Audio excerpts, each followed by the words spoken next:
Barrie Craig speaking.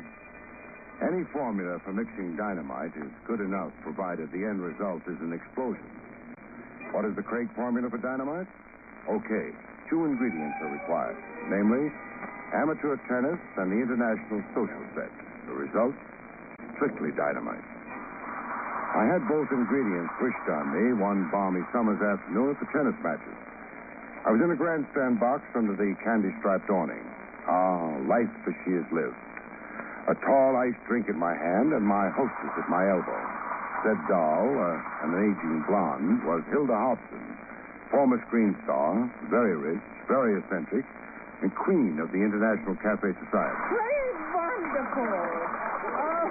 The tennis match in progress was the tournament championship final. Kurt Kenny versus Bobby Blaine. Both lads as big in tennis as Rocky Marciano in boxing. The player, Kurt Kenny, was, oddly enough, husband to Hilda Hobson.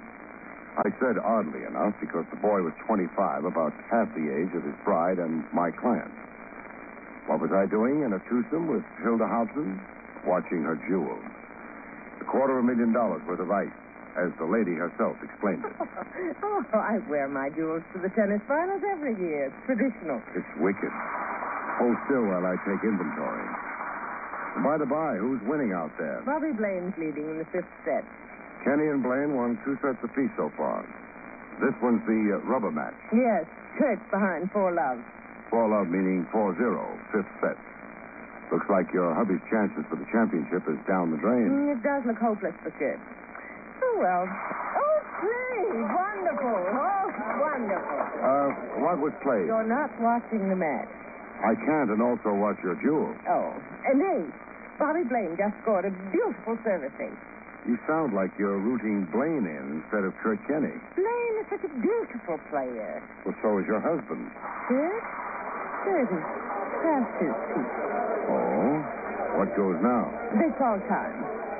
Mr. Craig, will you please follow the game and stop asking me questions? I'm beginning to feel, heckled.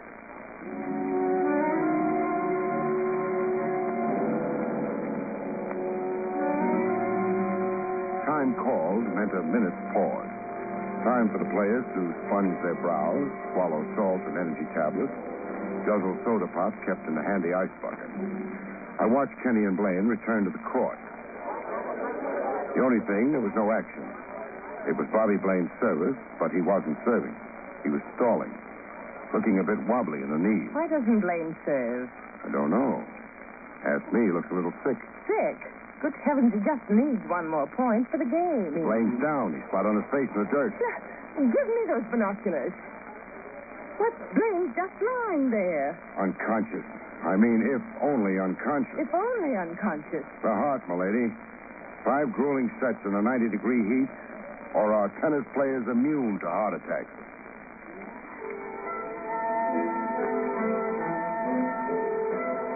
In the emergency room, a quick complex of first aid and restoratives did nothing for the horizontal tennis player. A full-fledged doctor hadn't arrived yet. The tournament public relations man was doing emergency medical honors. A fidgety chap named Benton, Harry Benton. Say, if I could get closer to the patient a minute. Why, sure, go ahead. Please stop crowding around, folks. Please, this isn't an exhibit. Well, mister? Cancel the doctor call and call the morgue wagon. Blaine is very dead. Blaine's heart, was it? That was my guess right off. But I don't think so any longer. You don't think so? The rigidity of the face and the neck muscles. Pretty horribly contorted. Blaine died in agony. What are you sniffing at? A powdery residue around his lips. Oh, that's salt tablet. Salt is odorless. Do you find it smell? Enough to bowl me over. But not quite like it bowled Brother Blaine over. Blaine was poisoned, a quick poison to which he reacted almost immediately. $10, says the medical examiner, will spell out the text of my diagnosis. Murder.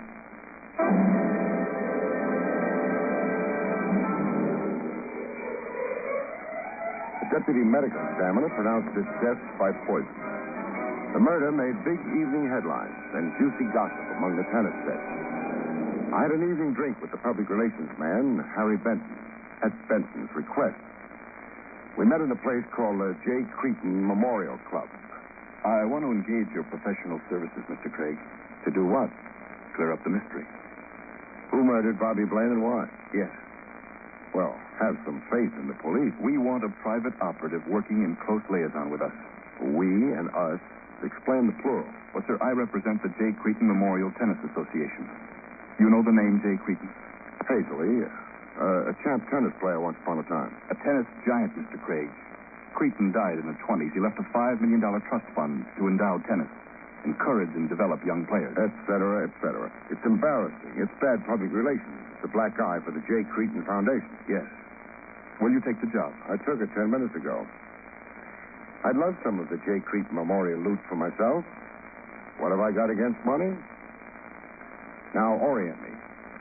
Who in Tennis Society had murderous impulses toward the late Bobby Blaine? Tennis Society is a world unto itself. Pretty peculiar. You've no idea, Mr. Craig. You're a guy who just loves talking around the mulberry bush, making with the long-winded preambles. Come on, Benton. Take me inside tennis.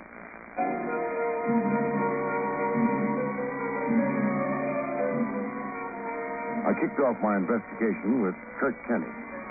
Kenny had a case of nerves. Look, I'm in no mood for any interrogation. Nobody ever is. Some other time, huh? Murder can't wait. Oh, yeah, and that murder theory. Ask me as to malarkey. You cops always trying to make a dull job look sensational. Diagnosis, murder. Medical examiner verified it. Poison. Nobody pried Blaine's jaws open and fed him the poison. No, but somebody left a pill handy to Blaine's reach between games. A pill Blaine would confuse with the Standard Energy or salt tablets. Oh. Is that the autopsy report? I'm betting it will be. Well, now, why would anyone poison Blaine? Why would anybody poison Blaine on a tennis court? And at the exact time it happened. Is that an oblique dig at me? You're the only beneficiary to Blaine's death I know. Yet. How am I a beneficiary? The incident saved you from defeat. I think you wanted to win today with every fiber of you. And for more reasons than just the title. What other reasons would I... To stay on top. Be tops with Hilda Hobson. Keep the relationship superheated.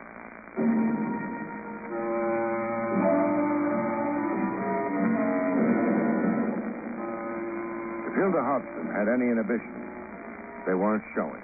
You deserted me there in the stadium. I'm sorry. A corpse generally has priorities. I suppose you've come to ask me embarrassing questions. You could just let me read your diary. Oh, not on your life. Ask your first question. At the game today, I guessed you to be sour on Kenny and sweet on Bobby Blaine. Was it so obvious?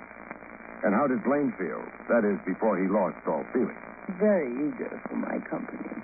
Very eager to win the title of Mr. Hilda Hobson from Kenny? I'd half promised Blaine I'd divorce Kurt Kenny, but what dull questions, Mr. Craig. Sorry. What power do you wield over these young athletes? I'm worth $5 million, Mr. Craig. My husbands enjoy liberal allowances. Oh, walking around money. Answer me this. What fatal appeal do these young men have for you? Can I get a frank answer? No, you can't. Well, then give me a funny answer. As a girl, I idolized the classic Greek gods. At 50, I still do. Now, who murdered Bobby Blaine? I suppose Kurt Kenny, poor deluded boy. As if the removal of Blaine could possibly help him with me. Won't it? No. Some other Greek god on the horizon? One always happens along. Oh, sure. There are 6 major tournaments before the close of the year. Your young Greek gods, all born poor on the wrong side of the tracks. All crazy to get invited to the best places, using a tennis racket to club their way into society. Oh, it's a nice, vicious circle.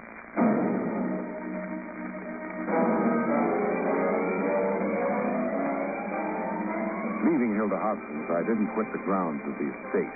Not yet. I headed for the garage.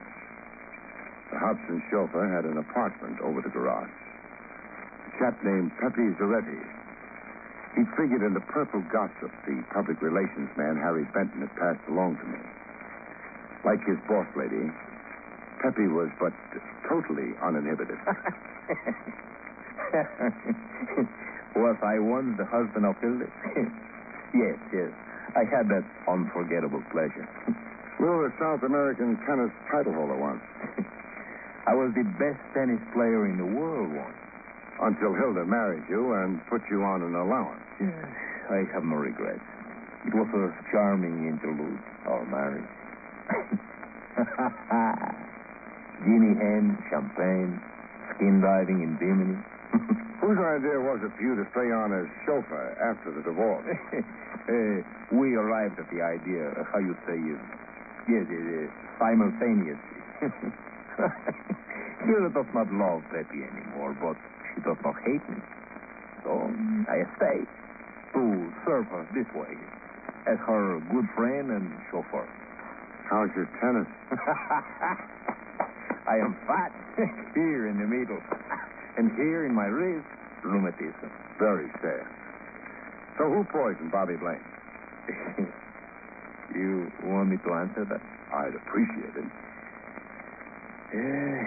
Poor Kurt Kenny. How terrible it's Pepe's Retti sent him to the electric chair, huh? You're saying Kurt Kenny did it? Yes, I say what I see. Now, what did you see and where? Driving to the stadium this morning for the championship final, I am driving Kurt Kenny. We have stopped to give Bobby Blaine a lift. Cozy. The opposition riding to the battle together. It's a courtesy. Blaine's car is broken down. He's stranded on the highway as we pass. Go on. Well, in the car, I hear with my ears Bobby Blaine saying that he forgot his energy pills, that they are left in the dashboard compartment of his car. Then I see what I say. Don't scramble it. Say it. Kenny gives Bobby Blaine a few energy pills of his. I see this in my rearview mirror. You're really putting the finger on Kenny. To think that I should be the one. Now tell me, who succeeded you as Hilda's husband? I mean, direct succession. Kurt Kenny. Hilda saw him win a tournament in Milan. And that night, she locked me out of the house. Finished. We were through.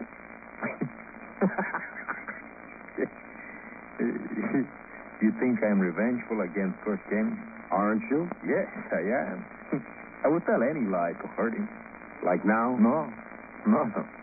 This time I'm telling the truth. The electric chair for Kurt Kenny. What a delicious possibility.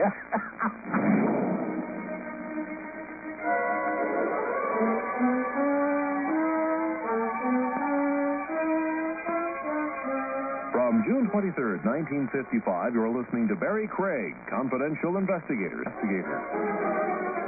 I found Blaine's buggy in a Silex garage, where it had been towed for repairs. I had to force the lock of the dashboard compartment. There was at least some truth to Pepe Zaretti's testimony. Found a small cardboard box. The box contained square white tablets, energy pills, presumably. It now looked like the late Bobby Blaine could have borrowed a few pills from Kenny. A few pills with one of them doctored with a deadly poison. That is, unless somebody hadn't planted the ones I'd just found to incriminate Kenny. Somebody like Pepe Zaretti. A nice trick, very easy to work.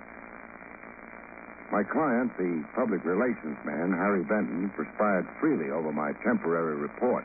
If you prove Kurt Kenny guilty of the murder, what a blow to tennis. What a blow to the J. Cretan Memorial Association, you mean? Yes. The association originally discovered and sponsored both Kenny and Blaine. Both were identified with the association as protégés. The fund maintained them, paid their college bills, developed them as players.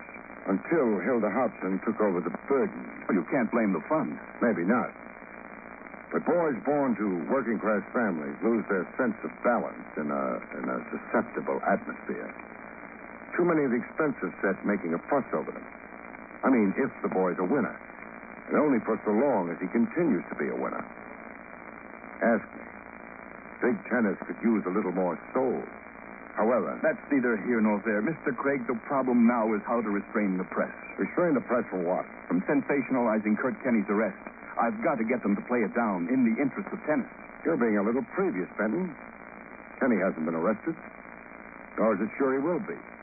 I'm not fully convinced of his guilt. Yes, but I am. Only as a result of my report? Your report and something I discovered last night. What? Kurt Kenny had money bet in his finals match with Blaine. Quite a sum of money. $5,000.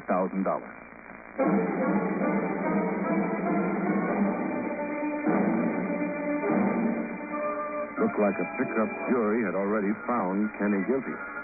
Hilda Hobson, Harry Benton, Pepe Zaretti. No vote there for Kenny's innocence. One vote for Kenny's innocence came along, however, out of left field. In the J. Cretan Memorial Club, exclusive for members only. A girl who looked as if she'd crashed, dressed in a plain business suit, no sequins in her hair, no expensive look. She caught me at the bar in the middle of a swallow. Mr. Craig, I must talk to you.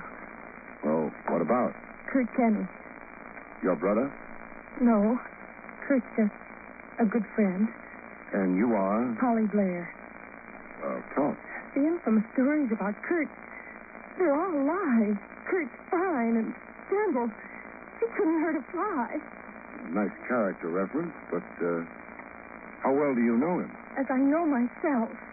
That's a pretty broad statement. I know his true nature, his dreams, ambitions, his inner thoughts.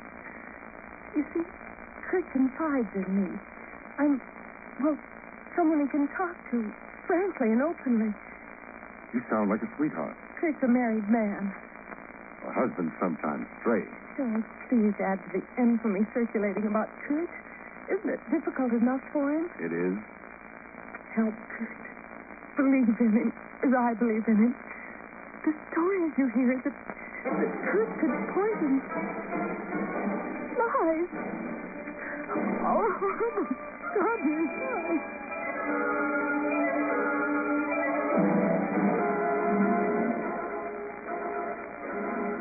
Time, I figured, for a follow-up examination of Kurt Kenny. To get Kenny, I had to sit through a tennis match. I occupied my same seat in the grandstand box under the candy-striped awning. Same deal as before. A tall ice drink in my hand, compliments of Hilda Hobson. Hilda herself was loudly in evidence. My, but Kurt is sharp today. Yeah, going great. Service aces, passing shots, drop shots, right on his game. Like he didn't have a care in the world. Kurt, without a care in the world. You know better, huh? Oh, I live with the man. Been drinking like a fish. Up all night with insomnia. Why, he hasn't had a bite of food for days. Playing on sheer nerves. Oh, it's tough. Booze, insomnia, starvation. So when does he begin being homeless, Hilda? Homeless? You're giving him the boot, I remember you saying. Or was there a change of heart then? There hasn't been. I want especially to be fancy-free for the eliminations this summer in Rome. Besides, I've got more reasons than ever to send Kurt packing. Meaning Kenny's fatal match with Bobby Blaine of the other day? You want to bandy words. Suppose you spell it out. Kurt poisoned Bobby Blaine. You have proof? Oh, you're the detective. I'm just an intuitive wife. And your intuition convinces you, huh? Beyond a doubt. It's all over, Kurt. Guilt. Every minute with me. Even his manner and look. Guilt. I see. Well, the set's over. Kurt won at 6-2. That evens the match. Third set coming up. This is where it began, Hilda. It began? That other day, the fatal day. Time out before the third set, remember? Kenny and Blaine just where Kenny and Corbett are now. Under the referee stand, sponging off, gulping salt tablets and energy pills. And 2 minutes later, Blaine fell dead. Poor Bobby Blaine. Yeah, weep for the dead. Tell me something, Hilda. Tell you what? Womanly intuition. You remarked on it before. How about manly intuition? Is there any such thing? Did you suffer from sunstroke? No, from shock. Shock? The shock of maybe soon seeing Kurt Kenny swallow an energy pill, then move over to the baseline to open service and fall down dead. Will he, Hilda? What does your intuition tell you? You are suffering from sunstroke. You evaded answering, and now I'm really shocked. Excuse my rush, lady. I've got to get out on the field and save a life.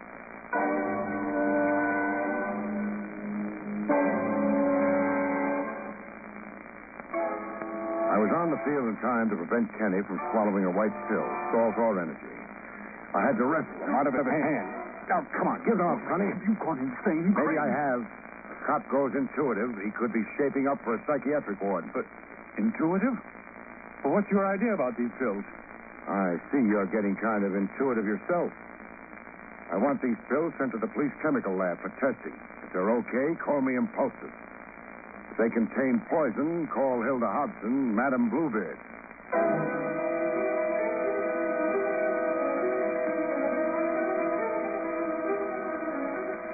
Chemical lab's verdict on the pills was poison, deadly poison. I had another chat with Fred Kenny later that evening. I found him shocked into honesty. Sure, I bet on myself every penny I could raise. I was so sure I could beat Bobby Blaine. You see, I needed money. My own money. I had a plan for myself. A plan to cut loose from Madame Svengali, Hilda Hobson, that is. Yeah, be on my own. Be a man for a change. Divorced from Hilda and married to Polly Blair. Yes. Hilda then knew you were walking out. Hilda knew. Suppose her pride was hurt. Her homicidal instincts were aroused. The fatal tablet Blaine swallowed was meant for you. You'd innocently passed it on to Blaine that morning you gave him an automobile lift. The morning Blaine had left his tablets in a stranded car. Poor Blaine. You were supposed to duplicate Blaine's death fall today. Swallow a doctored tablet Hilda had sneaked into your pillbox. Well, how could Hilda ever expect to get away with it? Plain murder. You'd die and be pronounced a suicide from remorse. Remorse for murdering Blaine. Hilda had her out, she thought. Craig, I owe you. You owe Polly Blair. If Polly hadn't tipped me to your romance with her, I'd never have gotten an insight into Hilda Hobson. You see, I thought Hilda was giving you the contemptuous toss. I never dreamed that Hilda was a woman scorned.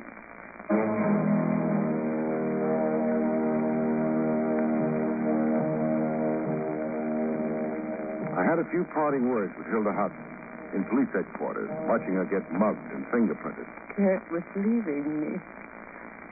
Leaving me, Hilda Hobson, for a cheap little gammon. For a girl he could have equality with. I suddenly saw myself as old and unwanted. Unwanted. Very moving scene, Hilda. Normally, I'm a softy for tragic emotions. But right now, for the life of me, I can't get an idiotic jingle out of my head. Idiotic jingle. But I'll say it, but don't hate me. Kenneth, anyone?